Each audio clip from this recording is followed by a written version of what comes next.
Hi, my name is Miss Amber, and I'm with the Calcasieu Parish Public Library programming team. Today we are going to be doing some crafting with terra cotta pots and decoupage. These are the following items you're going to be needing for this craft, and we hope you enjoy.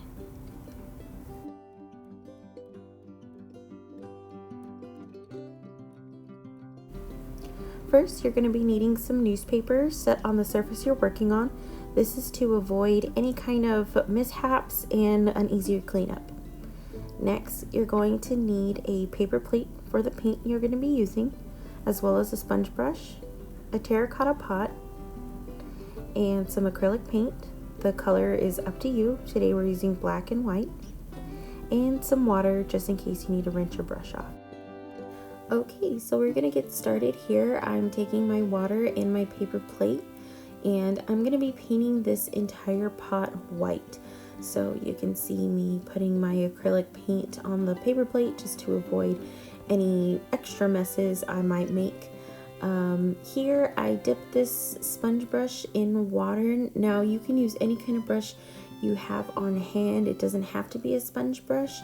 I do like the sponge better for my projects, but again, you can use whatever you'd like. When I dipped the sponge in water, it actually created a more, I guess, watery look. It is an actual technique you can find on the internet to create kind of your items to be more rustic and farmhouse looking. I decided that that's not what I really wanted to go for. I wanted to have more of a solid color. So you can see I'm kind of dabbing it a little bit outside the frame and trying to get it a little dried up so that way I can get more of a solid color.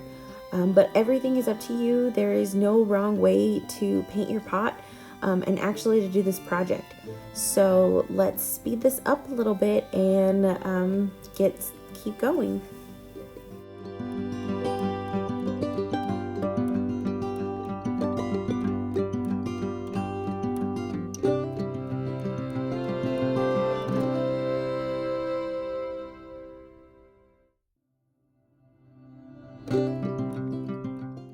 Okay, so now that that pot is done, I'm going to set it aside and let it dry and actually start painting a second pot. The whole process is exactly the same, except this pot, I'm just doing a different design with it. But the process is the same. It's still the acrylic paint. This time I didn't dip my brush in water, so the paint is coming on a lot thicker than the first round of the first pot. But I'm going to paint the entire bottom of this pot white, and I'm actually going to paint, you'll see in a second, the rim of this pot is going to be black. I thought it was a really cool design. I had been seeing some online like that, and it's super cute and minimalistic, and so that's the design I'm going to be going with for this second pot.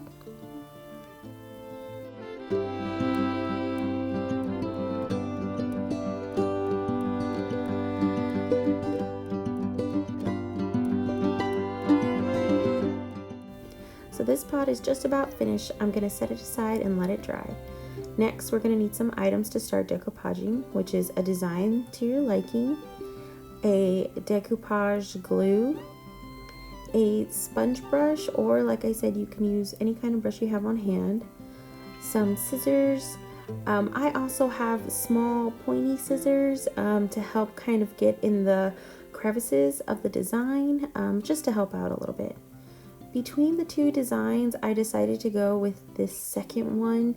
I liked the red and the kind of bluish green greenery with that red, and I thought it would look really nice on the all white pot. So I'm going to get started, and I'm going to cut this design out. I like to kind of cut out in big pieces first and then work smaller. That's just me. I think it's a little bit easier, but you can do whatever is easiest for you. So here you'll just see me cutting some items out here.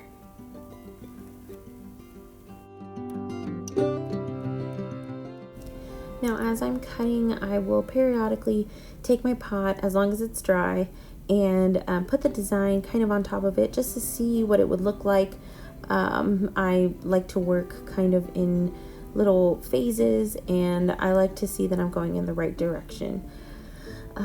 So here I finished cutting out my design, and I'm going to put it around my pod, kind of shape it and see exactly what I like. After I'm done with that, we're going on to the next step. For this step, I decided to use some tape. This is removable tape that we have on hand.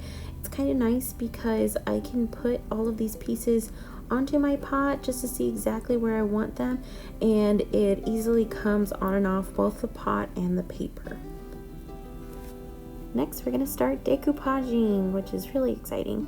We're going to take our glue and our brush that we have on hand. Again, I'm using a sponge brush, but you can use any kind of brush.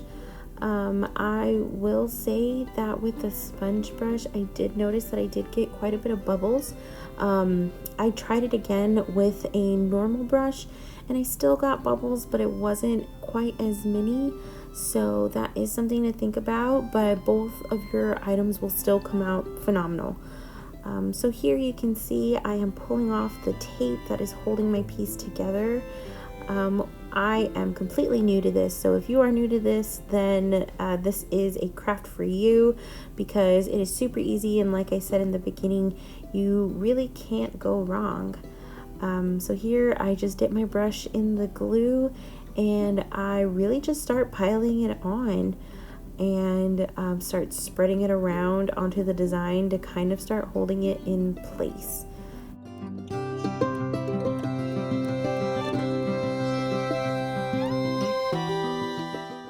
Now, as you make your way around the pot, you're going to want to start working a little bit quickly, not at warp speed or anything like that, but you know, just a little bit faster. The glue does tend to get tacky relatively quickly.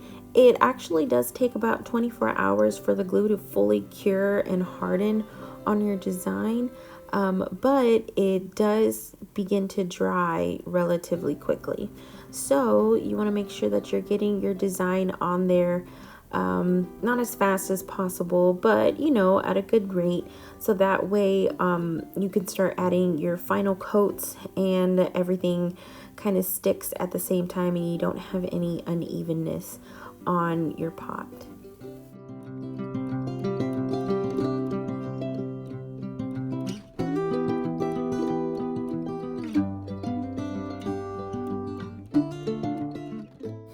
Here I'm just finishing up a final coat, and we'll move on to our next pot.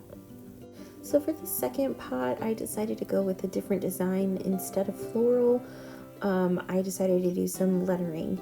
So instead of all the flowers that I had, I just printed out a funny plant pun, and I'm doing a little bit of a different technique here. Instead of just piling on the glue like I did with the first pot, I am putting some of the decoupage glue on the back of my letter and then putting some more glue on top. It seemed to really help. You can see my pot's running away from me, so I decided to put some scissors in there to hold it in place. But I found that putting the decoupage glue on the back of my paper design first and then putting more glue on top of that really helped the design kind of stick well. And then also I didn't get any bubbling in my design. In the initial floral pot, some of the flowers kind of poofed up a little bit. After the 24-hour cure though, they did stick and were hard as a rock onto the pot. So it doesn't really matter either way, whichever you choose, whichever's easiest for you. I did like this second way a little bit better, which is why I'm showing you guys. And then I just put a full coat around. Since this is a glossy finish decoupage glue, I want the whole pot to be glossy and not just the lettering. And even with this sponge, you can kind of see some bubbling happening along the pot just by me painting it like normal. You can see here in this frame, the bottom rim, there's a lot of bubbles. They do dry like that, so you might want to try a different brush, maybe a normal paintbrush for your final coats. But with the sponge brush, you can't really tell. Okay, now here's the final product. I'm so excited for you guys to see it. This is the first pot we did. You can see the glue. You can't see any bubbles too much on the white, which is really, really nice. And all of the flowers and limbs, they're all sticking great onto the pot. It is hard and solid. See, I'm scratching it and it doesn't even do anything. I'm trying to feel for those poofiness in the flowers and nothing, which is awesome. And here is the second pot. I will always believe in you, just like I believe in you guys, to do this project. You can see all the bubbles on the bottom of the rim on the black. That I'm assuming is from the sponge. I have researched it and it does happen. So like I said, if you wanted to do for your final coats another brush, you can, but overall I think these two items came out great. I think they look so cute and I am so excited to use them. We hope you had fun with the CPPL Crafternoon and encourage you to make your own designs and have fun. Until next time, bye!